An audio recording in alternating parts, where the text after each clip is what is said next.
Hello, friends. This is Dave Hurwitz, executive editor at ClassicsToday.com, here with the new classical music alphabet. And we're up to the letter L. We're making very quick progress. I'm really happy, and I hope you're having a good time participating in this particular exercise. It's been a lot of fun, and we're getting some really great suggestions of composers and recordings. So, who are the three great letter L's, comparable to the three great B's and all those other letters we've been dealing with up to this point? I have my suggestion, and I hope you have yours ready. Remember, composer and recording. And you can use the same composers I do if you feel like it, or you can put in new ones. Just don't give me one-shot wonders or composers people never heard of or aren't likely to have heard of. These have to be names. People who would plausibly become the three, whatever letter it is, in this case, L. So, who have we got for the letter L? Orlando di Lasso, or Orlande de Lassus. You can call it either way, but it fortunately begins with an L, no matter how you spell the rest of it. He lived from around 1532 to 1594. Not a terribly long time. He was tremendously prolific, incredibly famous in his lifetime. He wrote glorious, glorious music. And the recording that I would suggest you give a listen to is the Sibylline Prophecies, Prophetiae Sibyllarum, with the Vocalconsort Berlin under Daniel Royce, who's just such an amazing conductor of vocal music, on the Accent label. But there are quite a few recordings of this work. There's one on Hyperion, there's a bunch. Because it's amazing. This is, we've talked about the pre-Baroque sort of Renaissance choral style, and it lasted several centuries. And we're talking about music from like the 13th century up through the late 16th century or 17th century. Yeah, 17th century. And so, there you'd be tempted to think it all sounds the same. And you wouldn't be entirely wrong. It was a style and, a cappella choral settings of Catholic liturgical music. I mean, we're talking about a somewhat limited repertoire with very strict constraints on how it had to sound. And so it's very easy to find it awash in sameness. It isn't. The more you listen to it, of course, the better you know it, the more you'll hear distinctive details and differences between different composers and national schools. But there are some works that are so unique and so special that you can listen to them right away and just get a sense of the wonderfulness of music of that period as distinct from other wonderful works of music from that period. And the Sibylline Prophecies are one of them. They are harmonically quite advanced for their time, very chromatic and kind of radical in their handling of harmony. It's not a terribly long piece. The text is not the usual Kyrie, Gloria, Credo, Sanctus, or Motets. It's a fabulously special piece. And a great way to get to know this style. And Lassus was a master. This is an early work of his. His later work is smoother and less radical in conception or in sonority, but still, quite wonderful. This is the perfect piece to get into not just Lassus, but music of this period of the 16th century and the century or so before. Next, Liszt. I know, I did... classical music's 10 dirtiest secrets, and one of them is that Liszt is trash. And some of you really bought that hook, line, and sinker. It's fascinating looking at the comments from that video and seeing the total incapacity of some people to have a sense of humor about these things. Liszt wrote a lot of music. Some of it may be a little junky. I even like his junky stuff. I mean, could anything be more fun than the Grand Galop Chromatique? I mean, seriously. But you want a major work? All right, I'll give you a major work. The Sonata in B minor, as played by Claudio Arrau, Phillips/Decca. Now it's Decca. Wow, is that a performance?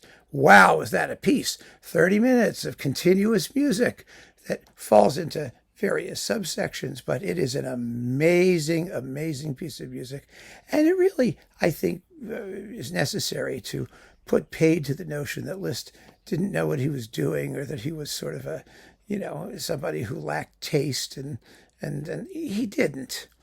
He had lots of taste. That was his problem. He had too much. He had lots of tastes, and so he was able to encompass just a vast range of musical types and styles.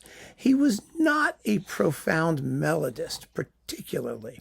He was best when using other people's tunes, but here everything is original, and it's wonderful.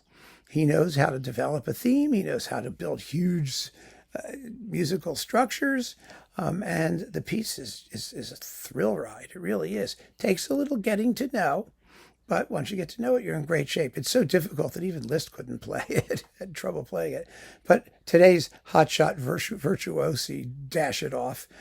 Claudio Arrau doesn't dash, ever. He has the chops to play it, but also the brains and the depth of feeling to project the expressive intensity of the music, not just, the fistfuls of notes. And so it's a great work, and it's a great thing to just sink your teeth into. And there's only one Liszt piano sonata, and that's it. I mean, there's the Dante sonata. There are other things he called sonata, but just a plain, abstract, non-programmatic sonata, like Beethoven's, Eighth Sonata, the Prophetiae, there's this one by Liszt, and it is extraordinary. Next, we're going to stay with some keyboard music, at least as far as the examples go. György Ligeti. Ligeti was one of the great 20th century composers. Let's get our dates actually going, shall we? Because we did Lasso. Let me just go back for a minute. Liszt was, 1811 to 1888. Is that what it was? No, 86. 1886. And Ligeti, hang on a second, because I didn't even write that down. György Ligeti, there he was. He was 1923 to 2006. So he had a nice, fulfilling life that went into the 21st century.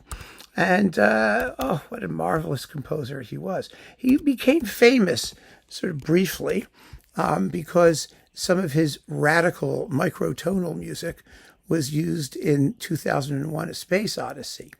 Atmospheres and the other stuff he did in that style. Really cool, wonderful, wonderful music. But he did a lot more besides. His music runs the gamut from totally avant-garde, microtonal, textured block stuff to very tonal, very enjoyable, Hungarian-influenced, folk-like stuff. And you hear it all, really, in his piano works, which is why I suggest you listen to them. It's just a 2-disc set or so, maybe 2 or 3 discs, on the BIS label, marvelously played by Fredrik Ullén, who's a fantastic keyboard artist. And, his piano music is fun. It's lots of short pieces. That's why I suggest you try it, to get into his idiom. His etudes have become the sort of textbook for avant-garde piano, modern avant-garde piano technique, or just amazing modern piano technique. They're the Chopin etudes for the 20th and 21st centuries, and they are remarkable, wonderful pieces. They're a great place to get started, and he's just a fabulous composer to get to know. There are concertos, there are tone poems, there's a piece for like 200 metronomes. I mean, there's all kinds of fascinating things that will titillate your oral imagination. There's his opera, The Grand Macabre, there are choral works. Really, really phenomenal composer. And you can get to know him in little bits if you want. There are a few editions of his music out, divided between various labels, between Warner and Sony and some other things. So it's not hard to get his music. He was well performed, well played, and well represented on disc. And it's a challenge, but one well worth taking, or accepting, or surmounting. Yes, you're going to surmount. So there you have it, my friends, the 3 L's. Let me have your suggestions and keep on listening. Take care.